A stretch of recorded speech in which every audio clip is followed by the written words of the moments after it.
Hello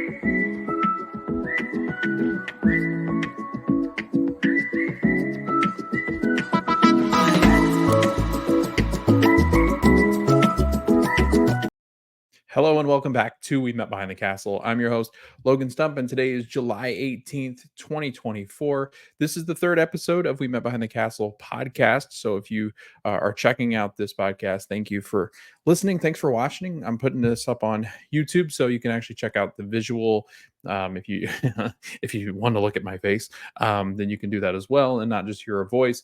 I know some people prefer the YouTube episodes. I know that some people prefer the podcast and listening in the car or whatever you're doing as far as if you're working or whatever it might be. So, welcome into again another episode. We are going to talk today about the 10 things we missed most at Walt Disney World. So, buckle up. It's going to be pretty exciting. It's going to be pretty nostalgic. I know some people have been talking about some of these things recently because I actually saw it on X. So it got me thinking, what would be a fun episode? Because we didn't really have much news break. And the only news that we really did have break was Halloween Horror Nights. And I covered that in our last video. So I thought, what can we talk about today that would be a fun, top 10 kind of thing? And I thought that this would be a good start, and I want to keep doing episodes like this. So usually we'll attach some news and some breaking news in front of this, but really all we had was Halloween Horror Nights updates and then Country Bear Jamboree. But I'm going to do a video on that on YouTube, so I felt like covering it in today's podcast episode just didn't make sense. So here we are. We're going to create a topic where we can discuss, and hopefully you all have some memories of these places, or maybe they're not great memories, maybe they're good memories, maybe they're bad memories. Again, this is just my personal opinion of things that I guess I miss the most, things that I wish would come back or wish stuck around. Obviously some of the things that replace these things are better, and I enjoy them, but again, just kind of going back into the archives of things that have disappeared since I really started to get into just Disney World itself. I did travel to Disney World when I was a kid. It was not much. We didn't come as much just because we weren't really a Disney family. But now, obviously, I've turned into kind of this Disney fanatic where I couldn't imagine living anywhere else. But just kind of start with some of my background and kind of leading up to, I guess, some of these things that I really miss at Walt Disney World. So I think it was like 2000 and I want to say 2005, 2006. We came down as a family. We stayed at the Polynesian. My dad had to work at one of the Orlando convention centers. So my mom, brother, and I went to the Disney parks. I had only visited two parks leading up into my first college program in 2013. And those two parks were Disney's Hollywood Studios and Magic Kingdom. And then in 2011, I came to Flagler College, and the orientation actually took place at Magic Kingdom. So I guess that would have been my second time at the kingdom. I had spent one day at Disney's Hollywood Studios, and we'll talk a little bit about that because a lot of these attractions are attractions that were in Disney's Hollywood Studios, and they are things that I miss seeing at studios because I was just talking about this with my friends and two of the guys that had done the Disney College program with me, and Matt, and we were talking a little bit about just debunked and defunct and all sorts of different things go with Disney. But some of these attractions and things that went away, and we were reflecting on a time that once was, because in 2013 I came back for the Disney College program, and that's where I met Matt and Andrew. They worked Disney's Hollywood Studios. They actually worked in the back lot. We'll talk a lot about that area and the streets of America. And but yeah, we were just kind of reflecting on a good time. And I mean, it really was one of my favorite parks that I really, because I was late to the Disney game because we didn't travel as much to Disney World. Hollywood Studios really held a special place in my heart for quite some time because it was the one park that I remembered the most and visiting with my family. And then we moved here, and in 2013 did the Disney College program. 2015 we came back, and again, rewind to 2013. I had never been to Epcot or Disney's Animal Kingdom.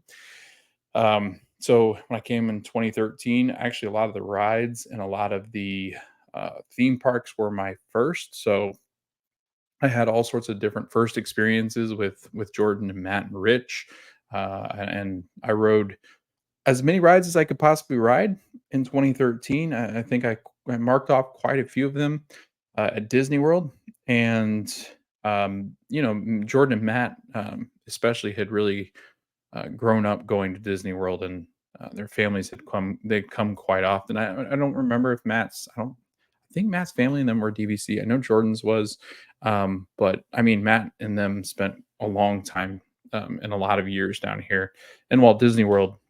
So I think it was really good. I got to know them really well, my 2013 roommates, and they really showed me what was special about Disney. I can remember, going to the different theme parks and thinking about the different rides and how much attention to detail went into it. And I just became, I really did. I became obsessed 2012 ish, leading up into 2013 about Disney World. And I remember listening to, and this is part of it that inspired me to kind of start doing content for the parks, was Lou Mongello. If you listen to WDW radio, um, I try to listen as much as I can to his show, and he really inspires. I think a lot of people that do Disney content, and I really found a home with Walt Disney World. And in 2013, I pretty much made it my home. That was the start of it. I was finishing up college in 2015, so I knew I would be back after my college program. Moved back in 2015. That's where I met Ashley. That's where this whole thing we met behind the castle started. Um, but I mean, I've seen a lot. Like it's crazy to me, and it's crazy to think that really my true fandom started in 2013. It is now 2014. I'm now seeing a decade of Walt Disney World changes and transformations and upgrades and renovations, refurbishments, and I can honestly say that, I'm much more optimistic. I like to try to see the positive in everything, and change is good. Change is really good in the theme parks. We need it. Things are going to be constantly changing. Things are going to go away. And again, this is a top 10 things that we miss the most at Walt Disney World. That's what the title of the episode is going to be called. And it's kind of, it's kind of sad thinking about these things that are gone, but as much as I miss them, I really enjoy the different things that have replaced them. And we'll talk about things that have replaced it as we kind of, shuffle through this episode.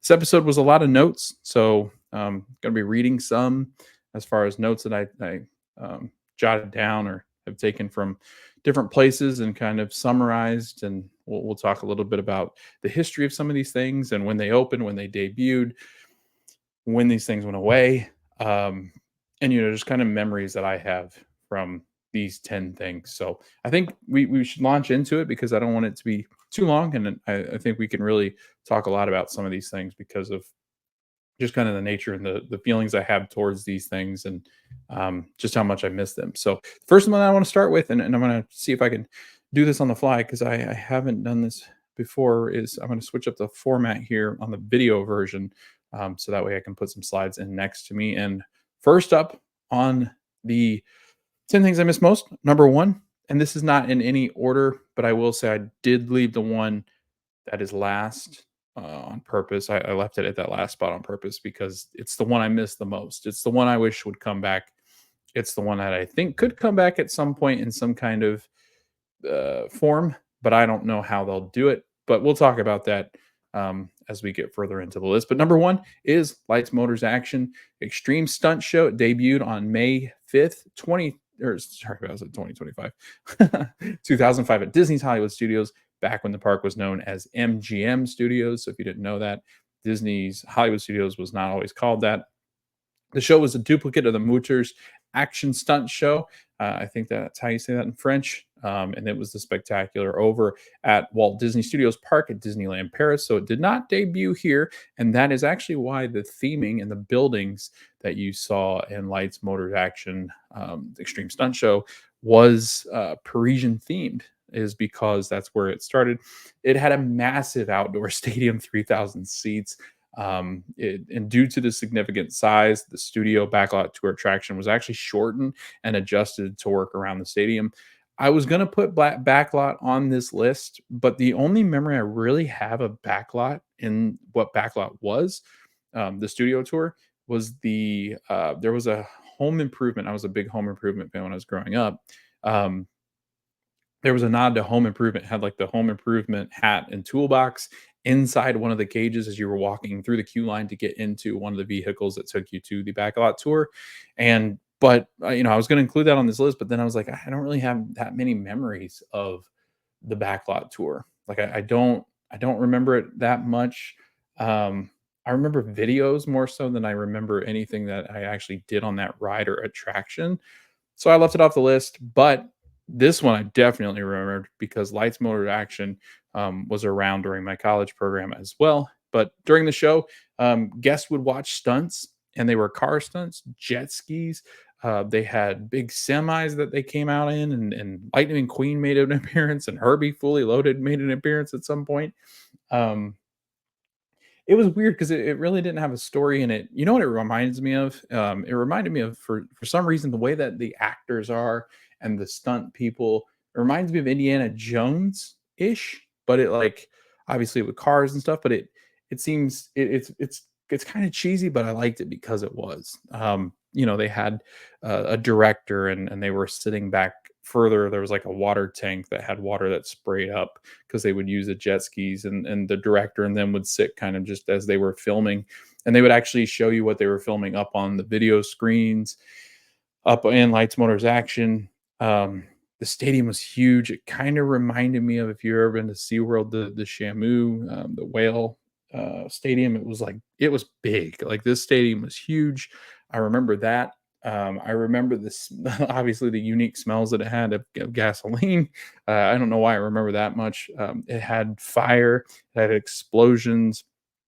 Um, there was a stunt man that was actually set ablaze when when you were doing it. Like, he would, like, kind of roll around on the ground in the fire.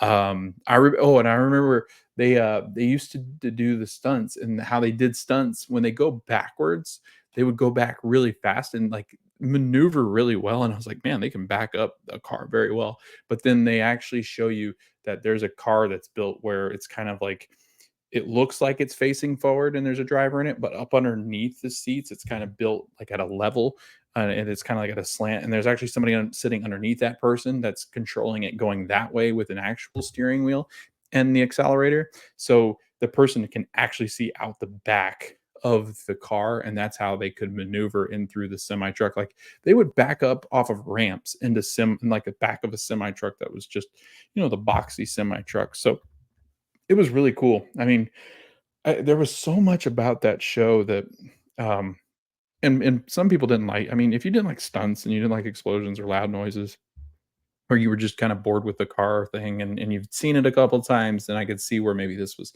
not high on the list, but, it was always up there for me. I mean, it really was. There's, like, bullets, there were guns, there were stuntmen, they were fighting, they were racing, they were doing all sorts of things. Like, it was crazy. They had actors, actresses, stuntmen, stunt women. Like, it was it was definitely one that we always um made a habit of visiting. And I remember coming the first time that I came, which is funny enough because the first time that we came, I remember at Hollywood Studios, they had the backlot area. And as we were heading back there, I think that's when the High School Musical, there's like a High School Musical show, like a dance show under the hat, because the hat used to have like a stage, like, kind of out by it. And it was kind of in that central hub area where, I mean, seriously, like, looking at pictures of all this stuff at studios is just mind-boggling, because it's the one park that has undergone such transformation, and it looks so different compared to what it used to. Whereas, like Magic Kingdom, it does, but it doesn't. Like, it still has a lot of the skeleton. I feel like when I go to studios, I mean, the only things that I can really think of that were staples there was like Indiana Jones, Star Tours over in that area, but everything else was, like, knocked out. Like, Toy Story knocked out a bunch of things, like, in the backlot area. Galaxy's Edge, that's where Lights Motor Action was, and that got all knocked out. And One Man's Dream was kinda like the backlot studio tour area. Um, it I think over by like where Lightning McQueen is now, they use that just as kind of like a sound stage. They didn't really use it as much.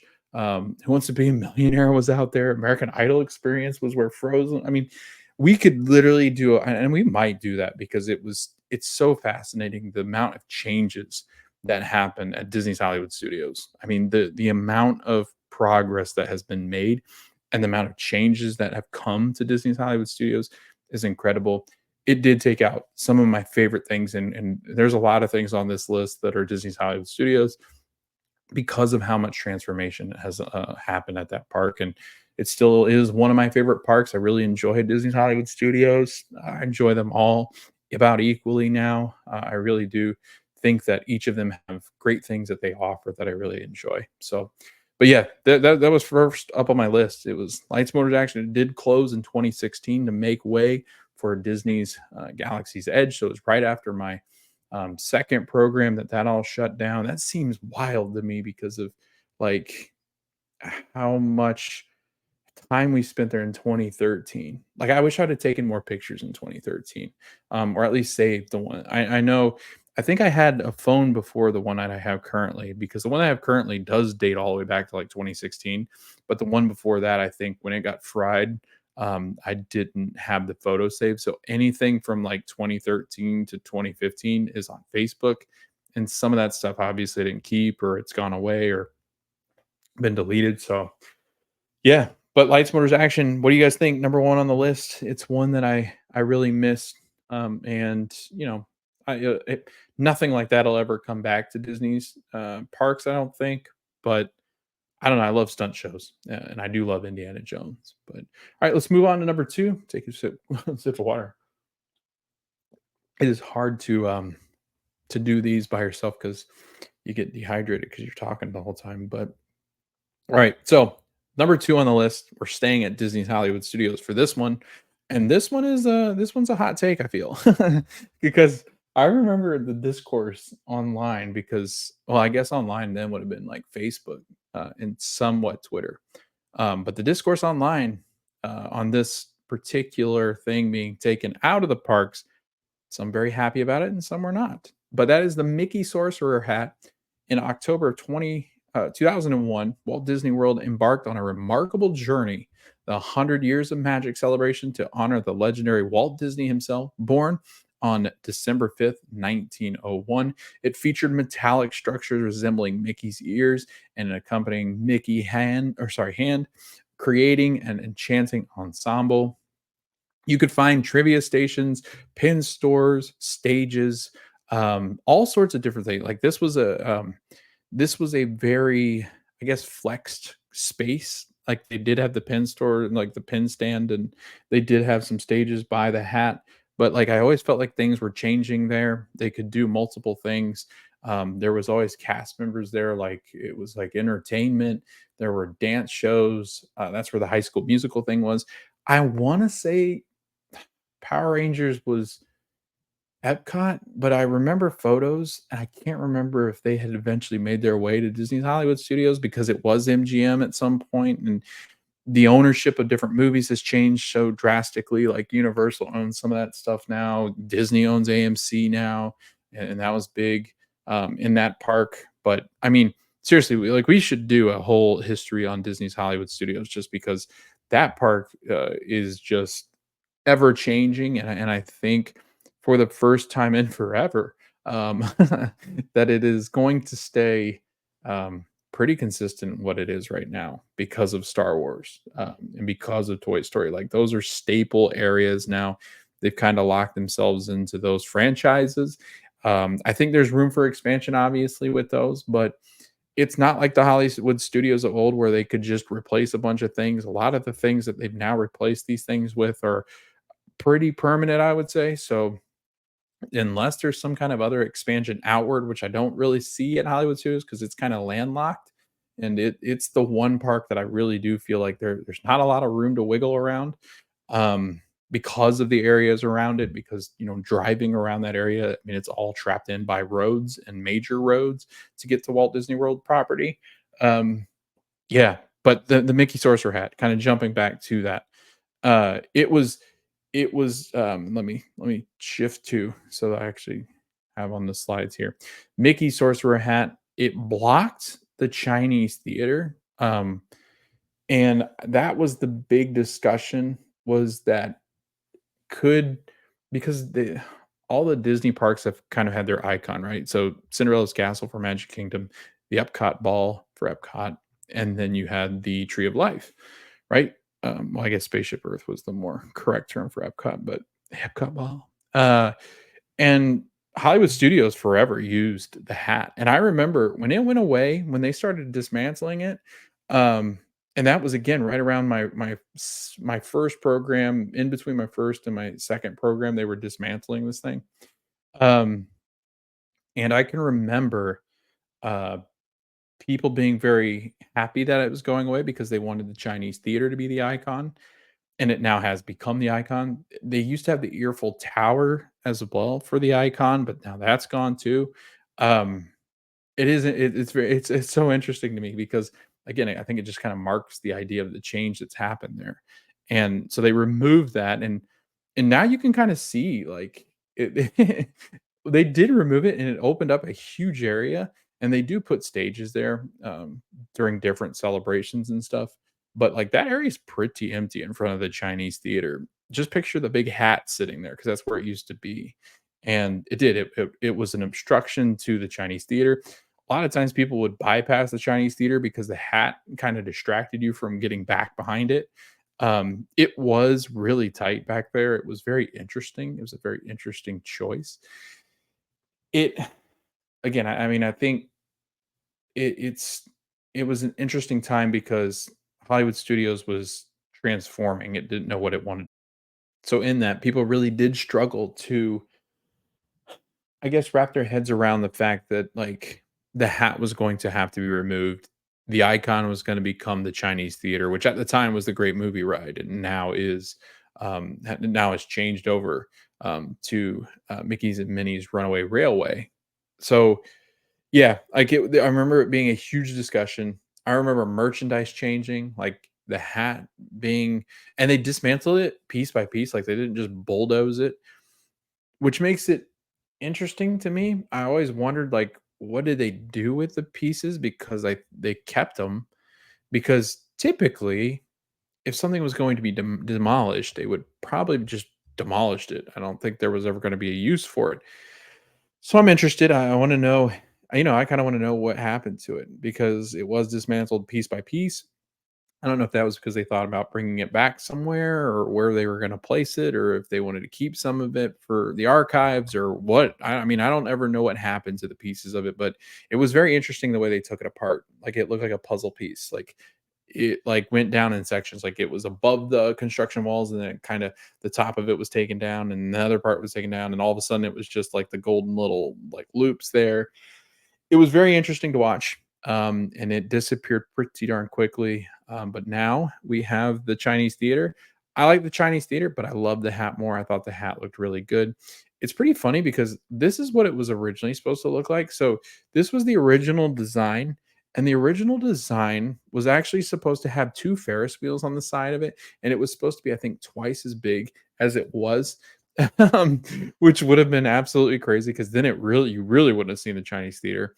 Um, but the fact that they're going to put attractions next to it, kind of like Mickey's ears, um, that was interesting to me. Like, I felt like that was a very very interesting concept, and this kind of goes back to, right, that, like, Disney will release concept art and then they start to get into the construction. Like, maybe that's not such a good idea, and then they kind of flip script. And but I mean, again, I love the hat. I thought it would have been cool to kind of see what this would have looked like in the park, but I didn't know this was what it was supposed to look like originally. So I thought I would include it and talk a little bit about it because I thought it was a lot of fun. So, uh, but yeah, that was the sorcerer hat, and now we'll move on to the next one, which is Mickey's Toontown Fair at the Magic Kingdom. The land initially opened as Mickey's Birthday Land on June 18th, 1988, in commemoration of Mickey's 60th birthday. The Walt Disney World Railroad ran a Mickey's Birthday Land Express train with special music and plywood characters along the train route. After the celebration ended, it became Mickey's Starland on May 26, 1990. Mickey's Toyland in late 1995 for Christmas. Mickey's Birthday Land and Starland were set in the city of Duckburg, which was a variety of painted flats and facades depicting various landmarks of the city, in addition to statues of icons with Cornelius Coote and Scrooge McDuck. The land would also host a Disney afternoon stage show and a petting zoo, which was removed during the land's retheme. And I was sitting there thinking about it, and I wanted to look at photos of it, and I forgot to. But like a petting zoo, right? What it would have been like goats or something, like they have at Rafiki's. The land was closed in early 1996 for an extensive refurbishment, and that's when it became Mickey's Toontown Fair on June 29th of that year. The Barnstormer roller coaster opened more than 3 months later on October 1st, coinciding with the park's 25th anniversary. Its storyline portrayed the land as the holiday home for the characters who reside in Mickey's Toontown in California. And then Mickey's Toontown Fair was closed on February 11th, 2011 to make way for new Fantasyland expansion. Some elements of Mickey's Toontown Fair have been demolished and others have been rethemed to the new Storybook Circus area. The Dumbo, the flying elephant ride, was removed from Fantasyland and rebuilt in Storybook Circus with a new version doubling in capacity because they built the two of them. The Barnstormer, featuring Goofy as the Great Goofini, took the place of the Barnstormer at Goofy's Wiseacre Farm. The first half of the Storybook Circus opened on March 12th in 2012, which included the new themed Great Goofini Storybook Circus train station, which was completely rebuilt, and also one half of the new Dumbo ride. The second phase of Storybook Circus included the second half of Dumbo, the indoor queue area, and the Casey Jr. splash pad. Um, but again, it's been a lot of different things, and the reason why I went kind of through the history of it is it seems to be the area that if they're going to do things in Magic Kingdom besides beyond Thunder Mountain, this is one of those areas where they could kind of get away with re-theming it to different things. And I know now it's probably a little bit more permanent because of the Dumbo ride, and it fits with Storybook Circus.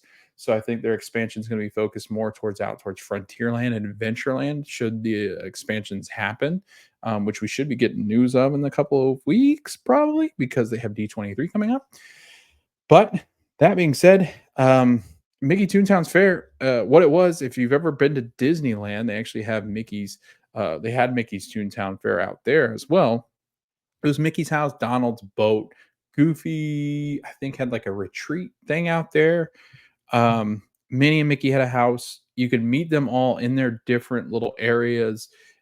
Mickey and Minnie's house were adorable. I remember going to this way back in the day when we went to Magic Kingdom. I think I was in middle school. The one time that we went before I came back in 2011 to go again for orientation. So um, but all I remember is they had their mailboxes. They had like their queue was you went through their house, like you walked through their actual house, and that was awesome because you saw, Mickey's plates and coffee mugs and where Pluto slept and like all that kind of stuff. Donald had a boat that I think was kind of like a splash pad ish, and then Donald and them met. But it was like a big celebration of all the Fab Five. I really enjoyed it a lot. I thought it was one of the best themed areas that I've ever seen. And here's kind of a look at what Mickey's house looked like, Minnie's house looked like. They were really cool.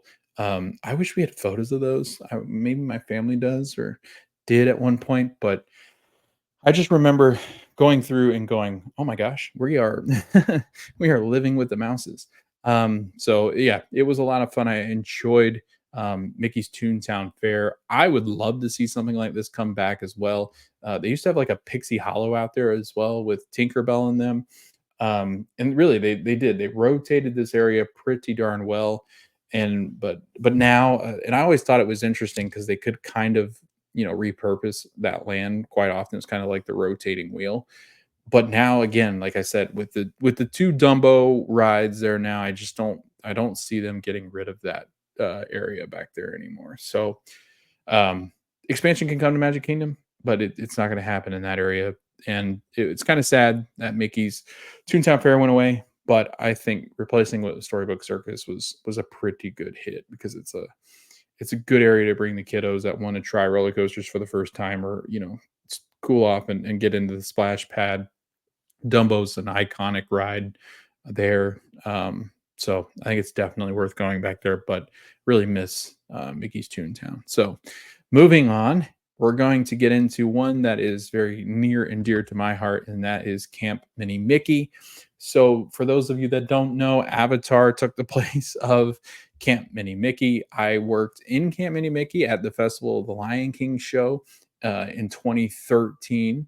It was demolished and closed January 6th, 2014. I don't think it was demolished then, but like pretty much demolished to everybody else that didn't get to see it anymore. This land, I guess that you call it a land, it's more like an island. It was a camp. Um, it was a lot of trees. It was a lot of trees. It was very shaded. It was very woodsy, very heavy, and like it looked like you were in the mountains, like up in North Carolina, which was really cool. Like it made you not feel as if you were in Disney World. It was actually specifically supposed to be the Adirondack Mountains in upstate New York. And that's what the feel was supposed to be. Like you went over this nice little bridge that went over like a little water, like a little, I'm gonna guess like a river or not a river, a stream. That's what I was going with. It went all over like a stream, and it had these characters like Mickey and them fishing. So you felt again, you felt like you were camping with Mickey and Minnie, and the gang. And they had character meet and beat greets back there. During my program, you could meet King Louie, Baloo, Pocahontas, John Smith, Miko was out there every once in a while. Goofy and Donald every once in a while. It wasn't often, but you could meet them. Tarzan and Jane sometimes made appearances during the holidays. Um, Turk made some appearances out there as well. Like it was a great spot. They had like 3 or 4 little like huts, and they were covered and they were like back in the wooded area. They were great meet and greet areas. They put little Christmas trees back there during Christmas. It was a beautiful place during Christmas. They put like a big Christmas tree back there, and it had like very campy looking animal looking ornaments on the tree. They played music back there, and at night it got really quiet, and especially in December, it got dark quicker. And I can just remember the last 2 shows working at Festival Lion King, like were some of my favorite because they were pretty much empty. You heard the Christmas music; it felt very Christmassy. If it got cold, it really, I mean, it did. It felt like you were in the mountains, just enjoying the beautiful weather and the sights and the sounds. There's a bunch of squirrels and live animals back there, and just because that was a good place for them to kind of just hang out. Um, it does. It brings back a ton of memories. Festival Lion King was back there. They had a Pocahontas show back there that I believe closed in 2008, and they had a Mother Willow tree that used to talk to you. It became stroller parking for Festival Lion King. So really, people would wander down there and they get really they not mad, but like they'd get confused because it Festival Lion King. It was hard to see Festival Lion King because it was tucked back into the trees, and all we had was like a little shack out front, and there was a sign that said Festival Lion King, but, like, people unless they wandered back there, they didn't really see it very well, but it ended up being the most popular, and we were told this when we worked there. It was actually, the most attended theater stage show ever in the world because how many times they do it a day, how many people fit into the actual place itself, the building. And, I can say it was always a very popular, show, and people always came up to us after and were like, "I didn't realize how good that this was," or, like, I'd have friends that would come see it and go, "We didn't realize how good this was or was going to be." It was very I mean, you can go see it now. It's over in Animal Kingdom still in Africa, but and it's the same show. But it truly is one of the most amazing shows, around. But I do miss Camp Mini Mickey. It was very peaceful in Animal Kingdom, and it feels really strange walking around Pandora in Avatar land because like I can still when I'm back there I can feel where I am in Camp Mini Mickey, and it's very strange for me. Like it's very odd it's an odd experience because it's like I know where I am, but like I don't. And there's still like different parts of it, like where the merchandise cart is when you first come into it, there used to be a merchandise cart there for Lion King and stuff. So that's weird. That was really weird for me. But they had funnel cake back there as well. I remember that for Camp Mini Mickey because the ducks used to attack the guests to take it from them. Oh gosh, that was wild. But yeah, it closed in 2014 to make way for Pandora: The World of Avatar, which I love Pandora. It's beautiful. Just never have been a big fan of the movies, but yeah, that's Camp Mini Mickey number 4. And number 5, this one will be a little quicker, but I always forget to flip through the slides. There's me at Festival of Lion King working with all my friends. And then number 5 is the World of Disney, but the old World of Disney. So in downtown Disney, which we did some research. I was trying to get Matt and Andrew to help me out because I was like, when did this close and when did it become? So I think Disney Springs opened in 2018, and um, that's when 2017, 2018 would have been, I guess, when World of Disney Springs version would have taken over. If you did not ever visit the World of Disney before it changed into the one that is currently the version that is currently, I will say you missed out because World of Disney, back during my 2 programs it was very, character driven, it was very Disney. It looked like Disney had thrown up all over the store. Walt Disney World, and, like, Disney Creation and Animation had thrown up all over the store, not Walt himself, but because it had characters everywhere. And I'll show you what I mean. It's very cool, but it had, like, a lot of greens, a lot of reds, a lot of browns, a lot of orange, like, it was that same, it was kinda like the theming of Downtown Disney, I guess. Those were, like, some of the main primary colors that you had at Downtown Disney. But yeah, they had like the crocodile, I think from Pan, which is the ones right there that are pictured. They had up in the ceiling, they had some of your favorite characters. So the big bad wolf and three little pigs, Peter Pan, the evil queen, Winnie the Pooh, Tigger, Piglet. Um, it was I remember Cinderella's carriage up there, Pocahontas and her canoe. Uh, it really was. It was a collection of I wouldn't say there was the most popular characters, but it was a collection of characters up in the ceiling. And I mean, you would literally run into people because they were like looking up and there were like lights strung all over. Like you can see it on Pocahontas' boat. There were lights strung up into the rafters. It kind of looked like a Lincoln Logs. Like that's what I would compare it to. The coloring inside of like that dark orange, like almost mahogany look with green mixed in. The World of Disney costumes were just really odd looking. They're like almost looked like plaid-ish kind of thing. Like it had like a tan up here, green like square, like it looked quilted. That's what it looked like. It looked like a quilt, like they were wearing a quilt. um, but I love the old World of Disney so much. I miss it. I do. The register's really cool. Where you got jewelry was awesome because it was like well, and that's the other thing. So each of the rooms in that's what's different now. And it's kind of sectioned off, I guess, at Disney Springs. But back then, you had specific rooms. So you had men's apparel, women's apparel, you had toys, you had hats and shirts and stuff like that, headbands, jewelry had its own section, like park exclude. Like it was crazy. It was sectioned off nicely. I actually think it had better flow than the one currently. Another thing that they had a huge TV screen, and sometimes it was playing, like, music videos from Disney Channel, sometimes it was playing movies, sometimes it was playing bits of movies, cartoons, like, they used the screen for a lot of things. I remember it a lot oftentimes, though, being, like, music videos or, like, um, clips of movies where they were singing. I do remember that. But again, the reason why I said Disney Channel, I can remember, back in it probably was 2013, I guess, was Camp Rock a big thing then? Because I remember Camp Rock being played a lot on that TV screen, so, Um, yeah, I do. I miss the old, uh, I miss the old world at Disney a lot. So that was number 5 on the list. We're gonna move on to Maelstrom over at Epcot. So if you don't know what Maelstrom is, you really missed out. Maelstrom was an experience, that's what I'll call it. It was an attraction. It was now frozen ever after. Yeah, frozen. Wait, is it frozen ever after? Yeah. Is that the ride? Why am I blanking on that again? Yeah, right? It's where the Frozen ride is now in Norway. Um, so I'll read a little bit about it because again, and this takes some explaining for some people because a lot of people don't.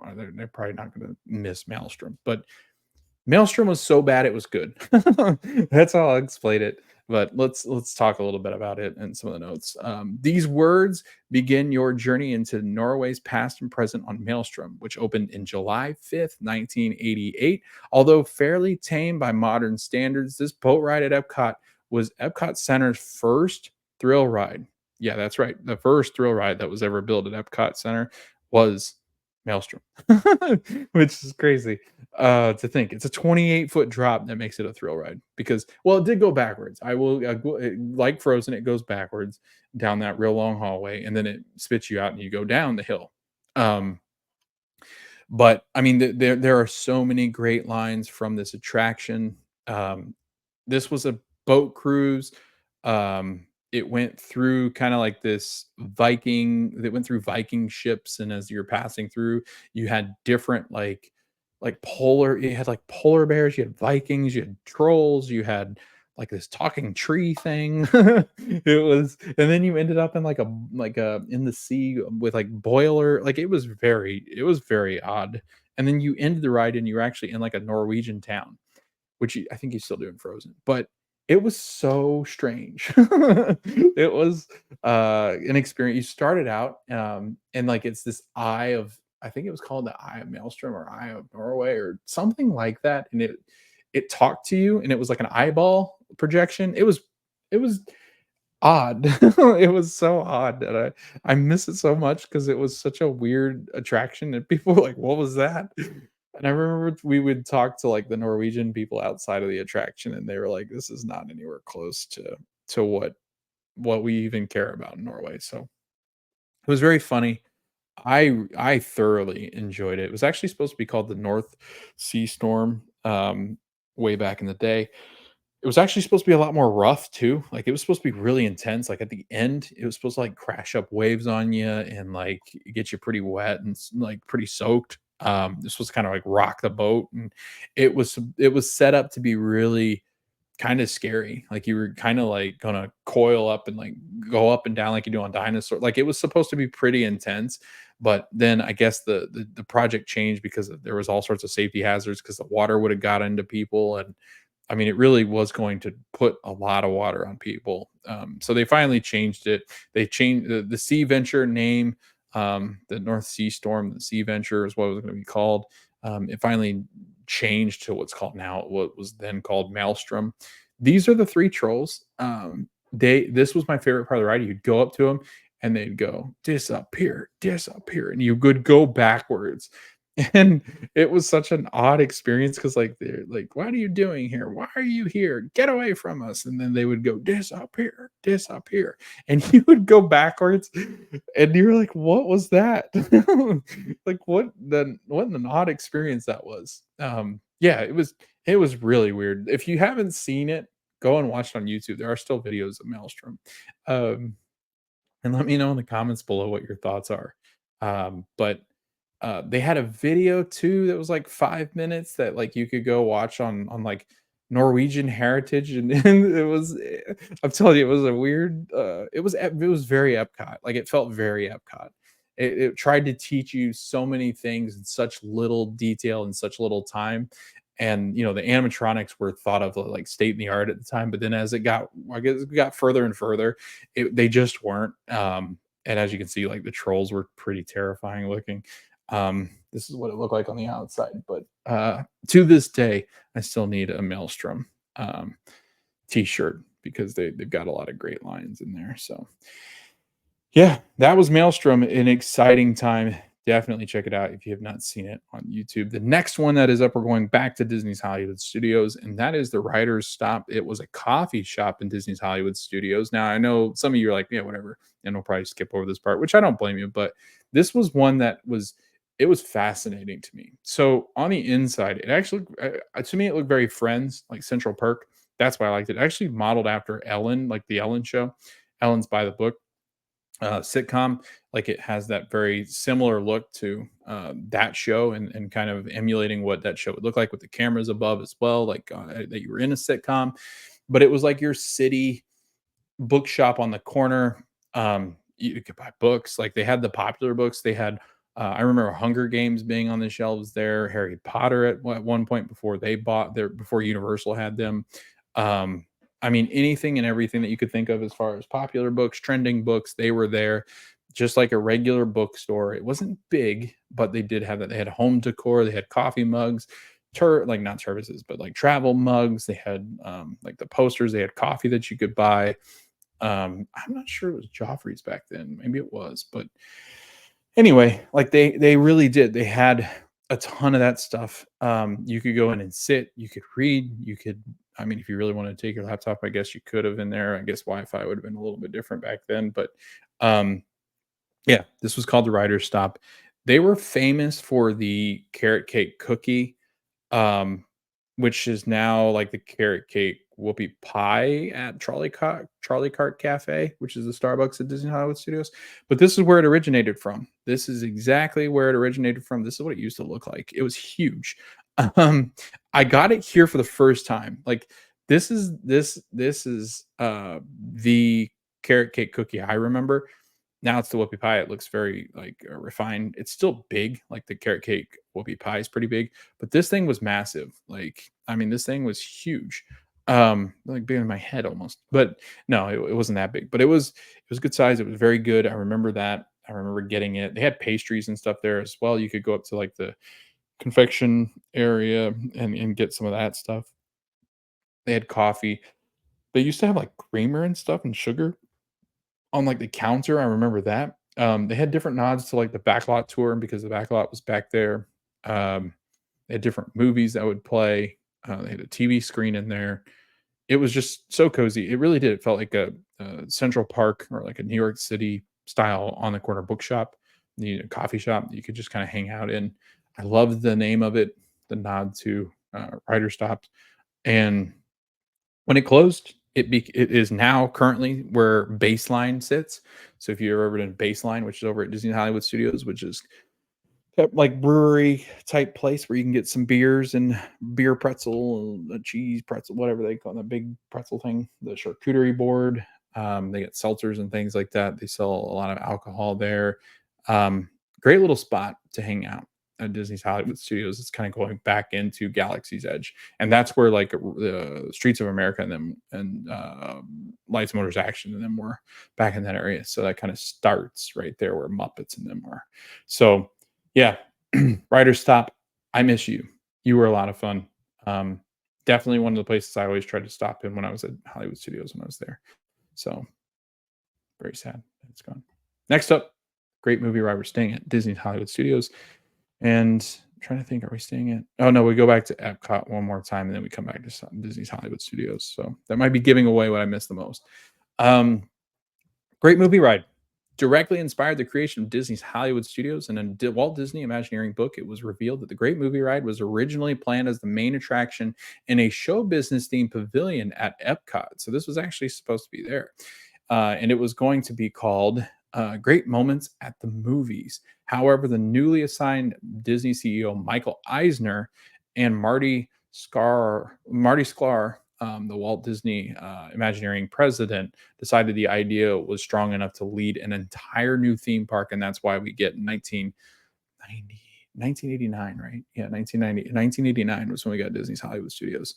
On May 1st, 1989, we get Disney's Hollywood Studios, and the Great Movie Ride was pretty much a nod to every movie that they thought of that when they were creating this theme park. Like a lot of inspired stuff went into this theme park because of those movies that we have grown to love.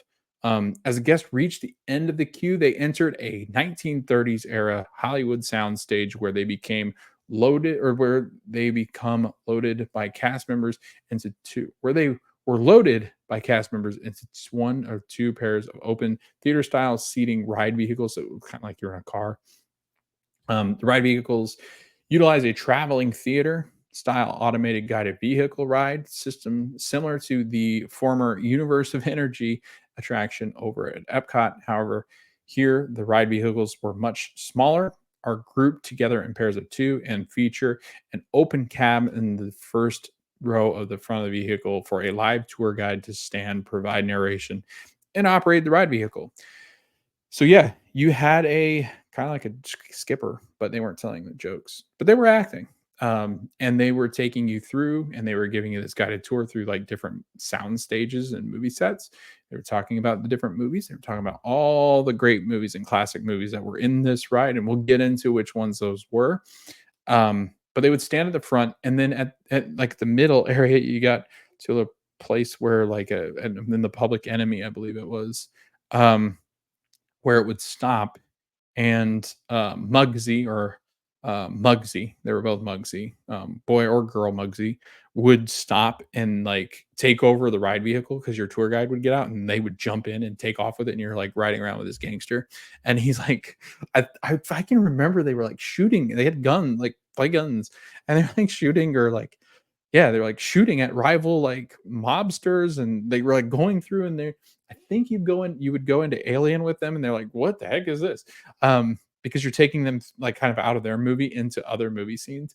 It was so much fun. I remember them being very entertaining, and then eventually, I think it's in the yeah, it was, like, in the Pharaoh scene, later on that they would actually the person there's like a backstage area where your tour guide would pop back up out of one of the coffins and come out and then take over the ride because he would get out and like he's like I gotta look around, the gangster does or she, and they would walk around, they would get out of your vehicle, and then the tour guide would take back over and continue the ride. It was so cool. But yeah, let's talk about some of the movies that were in the great movie ride. So you had Footlight Parade, you had Singing in the Rain, Mary Poppins, The Public Enemy, The Good, the Bad, and the Ugly, The Searchers, Alien, Raiders of the Lost Ark. That's the one where they came out of the like the coffin area. Tarzan and his mate, Casablanca, one of my favorite scenes of them all. Fantasia, which I actually don't remember that. Like, I don't remember Fantasia being in it. I'll have to go back and watch the ride again because for the life of me, I can remember everything else, but I cannot remember where Fantasia popped up in the Great Movie Ride. And then Wizard of Oz.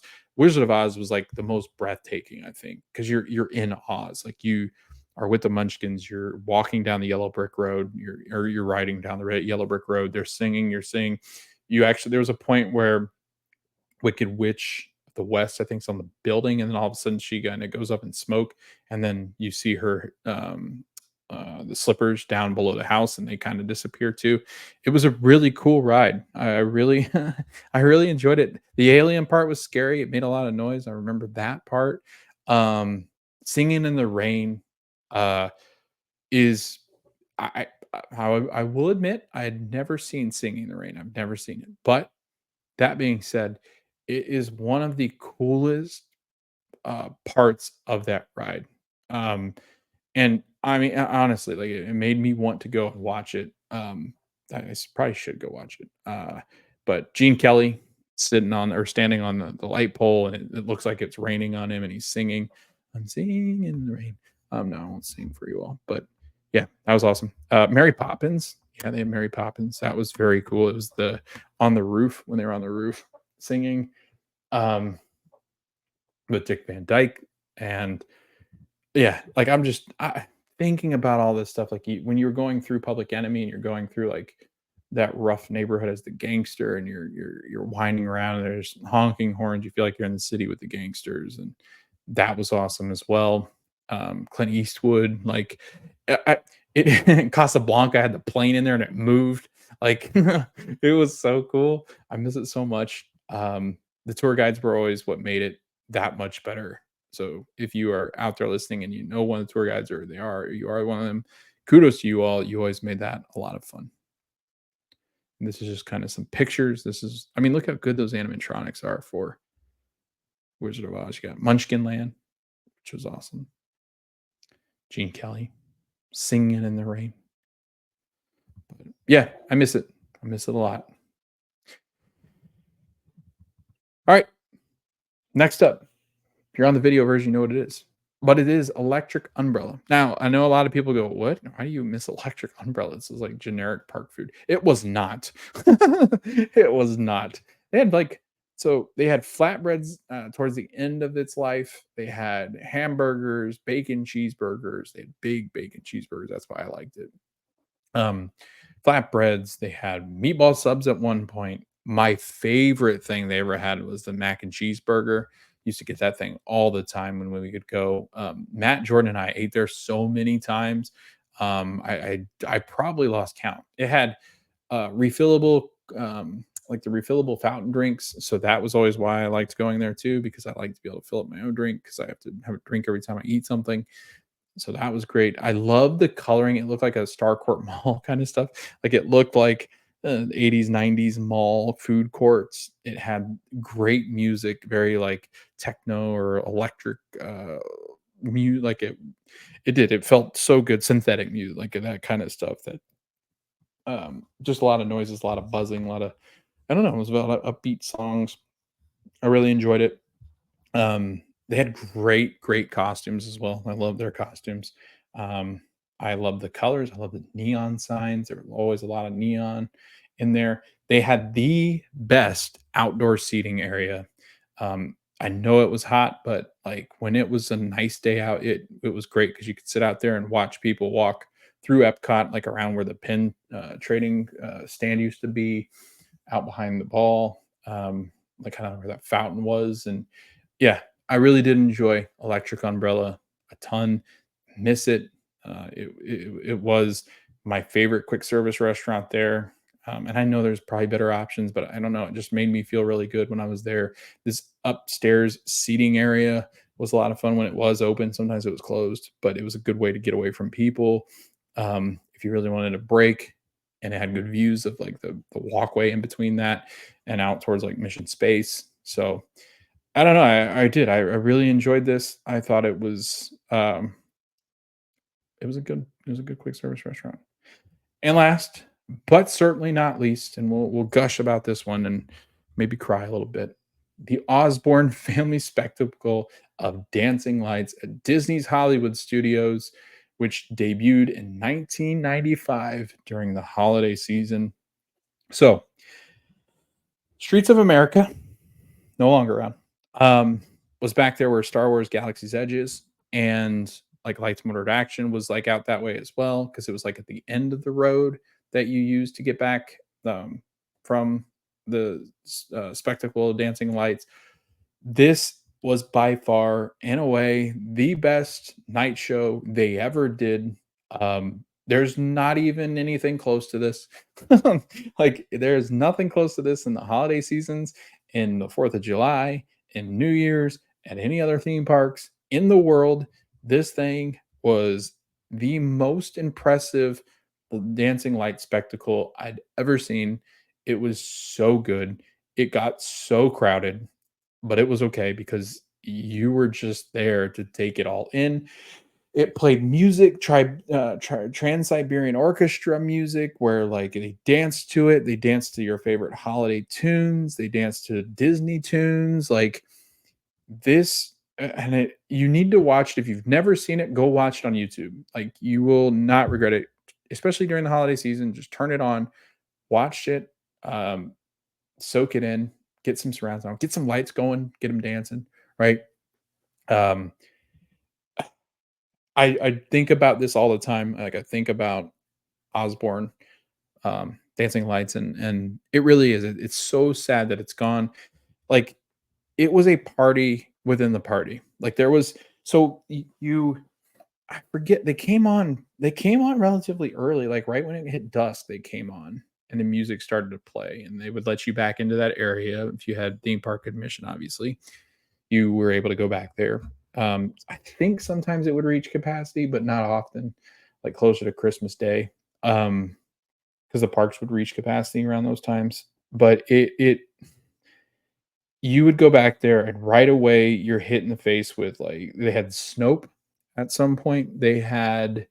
Um they had beverages for sale, they had hot chocolate, they had Christmas themed snacks, they had, I mean, people were oftentimes singing in there.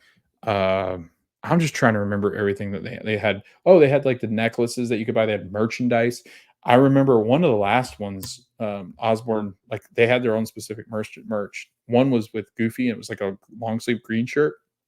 I think it was back in 2013, and he had like Christmas lights wrapped around him, and it was a cool shirt. And I wish I'd gotten it. Um, but and this, I wanna say, if I remember correctly, this went away without much of a warning because of Galaxy's Edge. So, people were shocked and people were mad, and they are still to this day very angry that Osborne's spectacle of dancing lights, is no longer, which I get. I understand it. But here's a fun backstory. I didn't know what the backstory was. To be fair, I thought that Osborne was like Ozzy Osbourne. I'm not gonna lie to you. Um, but I read about this and I thought it'd be interesting to talk about on the podcast a little bit. So, initially constructed by an Arkansas businessman as a gift for his 6-year-old daughter, the display became one of the most popular attractions during the park's holiday season. Jennings Osborne, along with his wife Mitzi, founded the Arkansas Research Medical Testing Center in Little Rock, Arkansas in 1968. The business success allowed him and his wife to eventually purchase a large estate in the middle of the town in 1976. In 1980, the Osborns had a daughter, Allison Breanne Osborne, nicknamed Breezy. In 1986, Breezy asked her father if they could decorate their home in Christmas lights. Osborne compiled stringing 1,000 lights around their home each year after that. It just got bigger and bigger, said Osborne. Eventually, Osborne purchased the two properties adjacent to his own and expanded the display into them. By 1993, the display had over 3 million lights. Some of the most prominent features included an illuminated globe with Little Rock and Bethlehem marked mounted in the backyard, two rotating carousels of lights placed on each end of the estate's circular driveway, a 70-foot tall Christmas tree of lights with 80,000 lights in three colored layers mounted on top atop the kitchen, the home's kitchen, and a canopy of 30,000 red lights over a section of the driveway.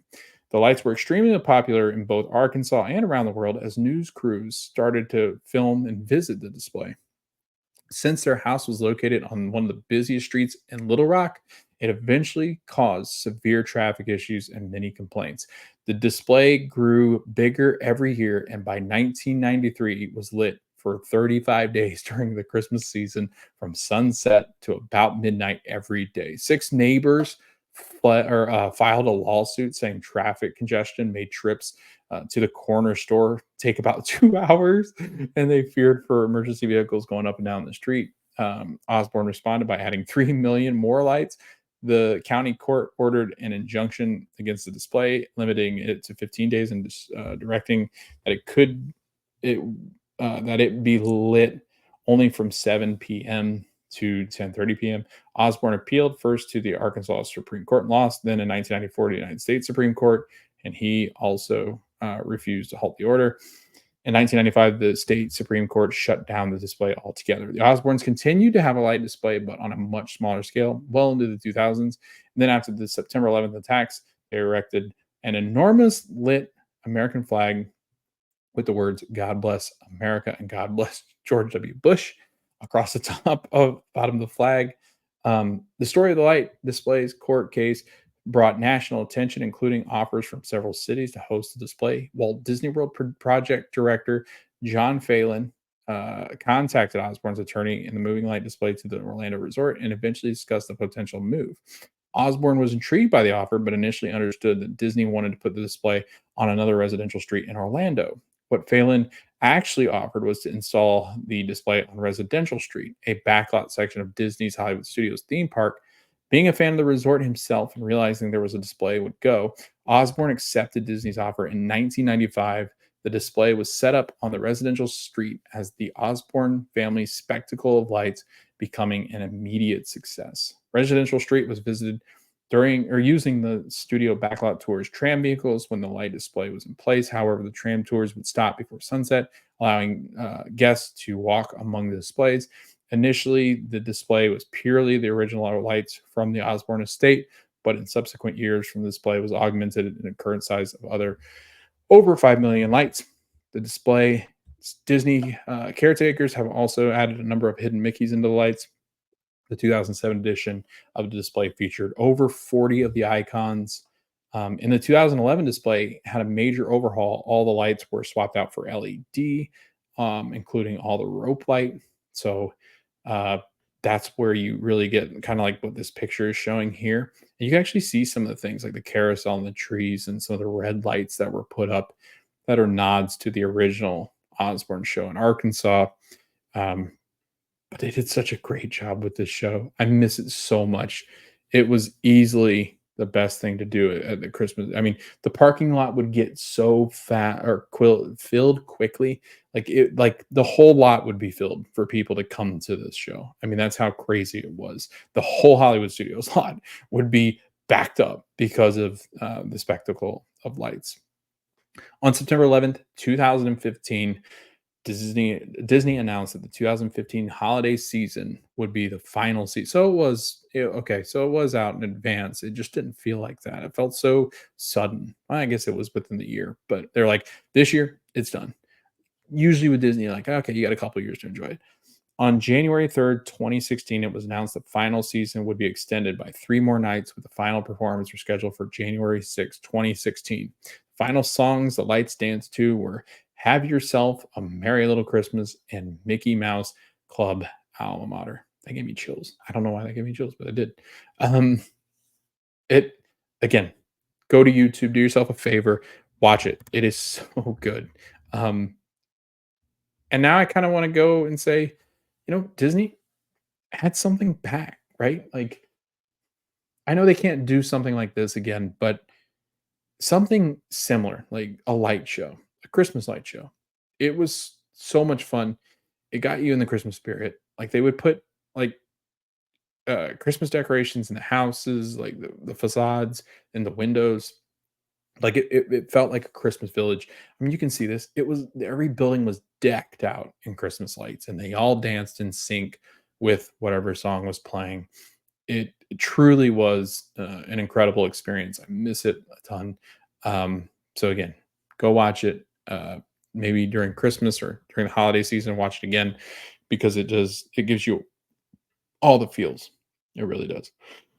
But yeah, that's gonna do it for this episode, this podcast episode. I hope you guys enjoyed. That was 10 things that I missed most in Walt Disney World. There are so many things that I missed that obviously have come and gone at Walt Disney World, and I can name them all. But this podcast would be about 24 hours. So I'm not interested in doing that. But if you have anything that I missed that you miss, leave that in the comments below. What are some things that you hope Disney maybe brings back at some point in some kind of variation, like I was talking about? I think they could do something similar to this, but in different locations, with the Christmas lights dancing like this. But yeah, tell me what your thoughts are. Are there things on my list that you're like, yeah, I'd rather that stay gone, or I'm glad that left? So yeah, just leave that in the comments below. Thanks for listening. Thanks for watching. If you're on the YouTube version, again, you can go to YouTube and find vlogs. I usually do 2 to 3 a week, usually 2 right now, that I do from the theme parks. Coming up, Country Bear Jamboree and a couple other things from Magic Kingdom. We're going to be doing some Halloween Horror Night stuff over at Universal coming up in the coming weeks because there's a lot of announcements that have happened there, and we're just about a month away from Hollywood or Halloween Horror Nights. The Christmas season and Halloween is coming to Disney very quickly. I think August 9th is the first Halloween party, which is insane.